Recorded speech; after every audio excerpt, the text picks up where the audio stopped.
پیروں کے تلووں سے جلد اڑ گئی ہے. میرا ماتم اس کے پاس ہاتھ ہے, میرے پیروں کے تلووں سے جلد اڑ گئی ہے. بھئی آپ گوشت چلنے نہیں دیتا.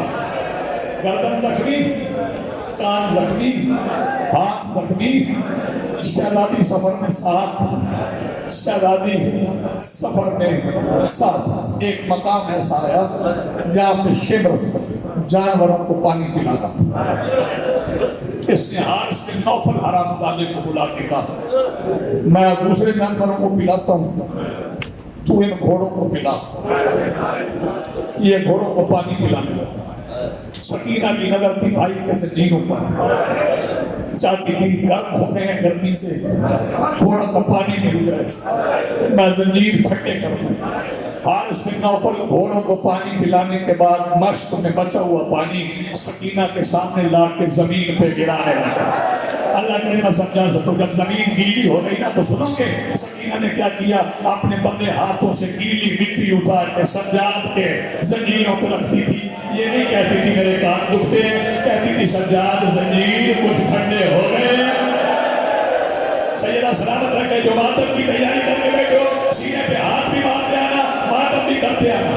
اللہ دارو شہزادی سفر میں ایک فکر اور کہوں, یہاں روک کے کہوں, جب سجاد بیٹھتے تھے نا سفر میں تو پیر سمیٹ کے نہیں بیٹھتے. اس فکرے کو نیاز حسین سمجھنا ظاہر اور سامنے رکھتے تھے جیسے سیدھے, کہ جیسے آپ بیٹھے ہیں نا ٹانگیں سمیٹ کے, سجاد ایسے بیٹھ نہیں سکتے کیونکہ کمر سے لے کے نا پیر زنجیر نہیں تھی, ایک سوراخ تھی, پیر اکٹھے نہیں ہوتے. جہاں سجاد بیٹھتے تھے نا سامنے سکینہ بیٹھتی تھی.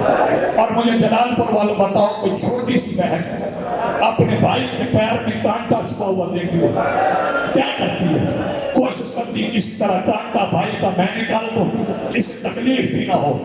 نکالتی کسی ہاتھ سے, اس بہن نے کیسے نکالا ہوگا جس کے ہاتھ گردن کے پیچھے بندے ہوں گے.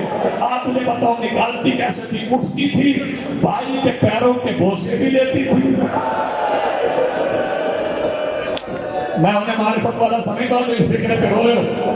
بھائی کے پیروں کے بوسے بھی لیتی تھی, کانٹے بھی نکالتی تھی. بھائی کے پیروں کے بوسے بھی لیتی تھی, کانٹے بھی نکالتی تھی. سفر کرتی کرتی کوفہ سے گزر گئی, شام کے بازار میں آ گئی. شہادت مکمل نہیں پڑھوں گا, ایک فکرہ اور پڑھنے جا رہا ہوں. لہٰذا حسین جاگنا. جب شام کے بازار میں پہنچی نا, بازار کی چھت پہ بیٹھی ہوئی ایک حرام زادی عورت آواز دے کے کہتی ہے, وہ کدھر ہے جس کے بارے میں سنا ہے حسین کے سینے پہ سوتی تھی؟ اس نے کہا وہ جو چھوٹی کہتے تھے وہ حسین کی بیٹی ہے. اس نے پتھر مارا شہزادی کی پیشانی, شہزادی کے ہونٹ ہلے. جو بندہ رو نہیں سکتا وہ سیدہ سے معافی مانگ لے. شہزادی کو ہونٹ ہلے, جب ہونٹ ہلے نا تو پتھر مارنے والی عورت کے ساتھ ایک عورت بیٹھی تھی. یہ آواز دے کے کہتی آپ نہ مارنا. اس نے کہا کیوں؟ اس نے کہا وہ قیدی ہیں, قیدیوں کی بد دعا بڑی جلدی لگتی ہے, مجھے لگتا ہے بد دعا کر رہی ہے. پتہ نہیں تیرا سینہ کتنا وسیع ہے کہ تو اسے برداشت کر دے. جیسے بد دعا کا لفظ آیا نا, شہزادی کی گردن رسی میں پھر گئی. چھت کی طرف دیکھ کے کہتی پتھر تو بھی مار لے, بد دعا کی تو مت لگا. کہا میں سمجھے گا, ہاں میں سمجھے گا. کیا بات ہے, آپ نے ہاتھ ادا کر دیا. اور جو نوجوان سنی آئے صرف ہائے کر دے, شہزادی کے لیے ہائے کر دے, سجاد راضی ہو جائیں گے.